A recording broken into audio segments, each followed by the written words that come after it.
వినాయకుడి గురించి తప్పకుండా తెలుసుకోవాల్సిన నిజాలు. మొదటిగా వినాయకుడు అసలు ఏకదంతుడు ఎలా అయ్యాడు అనేది చూద్దాం.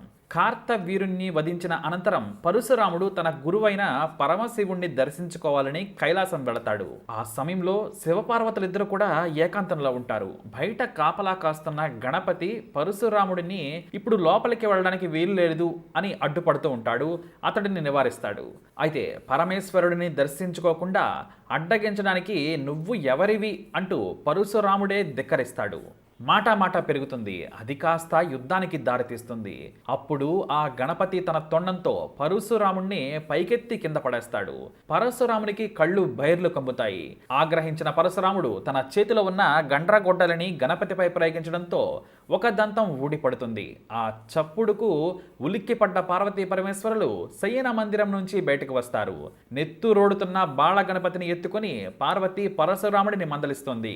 తన వల్ల జరిగిన అపరాధాన్ని మన్నింపమని ఆ పరశురాముడు కూడా వేడుకుంటాడు. అయితే అంతటితో ఆ యుద్ధం సమాప్తమైన గణపతి మాత్రం ఒక దంతం పోగొట్టుకొని ఏకదంతుడిగా మారిపోతాడు. ఇక మరో కథ కూడా ప్రచారంలో ఉంది. లోక కంటకునిగా పరిణమించిన మూషికుని సంహరించేందుకు తానే స్వయంగా దంతాన్ని విరిచి ఆ మూషికుడిపై అస్త్రంలా ప్రయోగిస్తాడు ఆ వినాయకుడు. ఆ సమయంలో మూషికుని భార్య ఆ పార్వతీదేవిని వేడుకోగా తన చేతి గాజును దంతానికి అడ్డుగా నిలిపి మూషికుణ్ణి కాపాడుతుంది. తప్పు తెలుసుకున్న మూషికుడు అప్పటి నుండి గణేశుని సేవకు అంకితమైపోతాడు. అయితే అప్పటికే ఏకదంతుడు ఒక దంతాన్ని విరిచేసి ఉంటాడు. ఆ విధంగా కూడా ఏకదంతుడు అయ్యాడు ఆ వినాయకుడు. ఇక వినాయకుడిని గణపతి అని పిలుస్తారు. గణ అనగా అంశం, గణాలకు అధిపతి కావున గణాధిపతి అయ్యాడు. అందుకే గణపతిగా పిలుస్తూ ఉంటారు. విశ్వంలో ఉన్న అన్ని అంశాలు 5 గణాలుగా విభజించబడినవి. ఎటువంటి అంశమైనా సరే వాటి వాటి గణాలకు నిర్దేశించబడి ఉంటుంది. ఈ గణాలు వినాయకుడి నుండే జన్మిస్తాయి. అంతేకాకుండా పార్వతీదేవి నివాసాన్ని కాపు కాచేవారని కూడా గణాలుగా పరిగణించబడుతుంది. ఈ ద్వారా పాలకులు శివునితో కలిసి యుద్ధానికి వెళ్లిన సమయాన వినాయకుడు ద్వారపాలకునిగా ఉన్న కారణాన కూడా గణపతి అనే పేరు నిలిచిపోయిందనేది కథల సారాంశం. ఇక గజాననుడు అంటే కూడా ఆ వినాయకుడే. ఏనుగు తల ఉన్న కారణంగా గజాననుడిగా వినాయకుడు అవతరించాడు. ఇక ఎలుకని వాహనంగా ఎలా చేసుకున్నాడు అనే దానికి కూడా ఒక కథ ఉంది.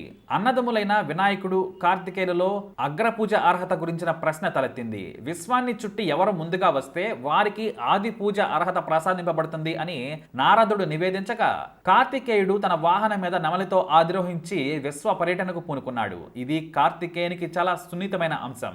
కానీ వినాయకునికి ఎటువంటి వాహనం లేదు.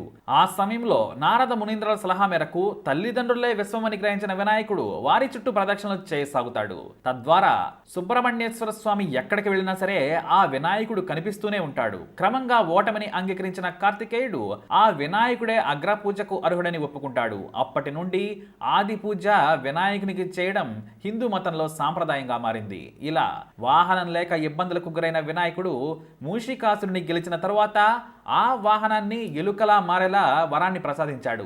ఇక మూషికాసురుని భార్య గొడుగుగా మారి వినాయకునికి తన వంతు సేవలను అందించింది. అందుచేతనే వినాయక చవితి నాడు ఛత్రమును అంటే మండపాన్ని ఖచ్చితంగా ఏర్పాటు చేస్తారు. ఇక వినాయకునికి పెళ్లి జరిగిందా అనేది కూడా చూసుకున్నట్లయితే వినాయకునికి 2 భార్యలు సిద్ధి బుద్ధి ఉన్నారని నమ్మకం. ఇక్కడ వినాయకునికి బుద్ధి శ్రేయస్సును సూచిస్తే సిద్ధి విజయాన్ని సూచిస్తుంది. వినాయకునికి 2 కొడుకులు కూడా ఉన్నారు, శుభ లభ అని.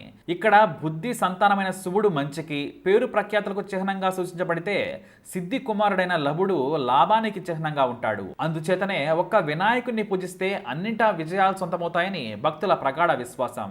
తద్వారా ఇటువంటి కార్యక్రమాన్ని చేపట్టిన మొదట వినాయకుడిని పూజ చేయడం హిందువులకు ఆనవాయితీ. ఆ తర్వాత ఎటువంటి ఆటంకాలు లేకుండా పనులు పూర్తవుతాయని నమ్మకం. ఇక వినాయకుని గురించి మరో నిజం. అపరిపూర్ణ అవతారం నుండి పరిపూర్ణంగా మారిన ఏకైక దేవుడు ఈ వినాయకుడే. అది ఎలా అంటే స్నానమాచరించడానికి వెళ్ళిన పార్వతీదేవికి ద్వారం వద్ద కాపలా కాస్తున్న వినాయకుడు వచ్చిన పరమేశ్వరుడు తండ్రి అని తెలియక లోపలికి రానివడు. అనేక సార్లు బ్రతిమలాడినా సరే ఫలితం లేని పక్షాన కోపోద్రిక్తుడైన పరమశివుడు ఆగ్రహావేశంతో అడ్డుకొని కొడుకన్న విషయాన్ని గ్రహింపక త్రిశూలంతో తలను నరికి 3వ కంటితో భస్మం కూడా చేసేస్తాడు.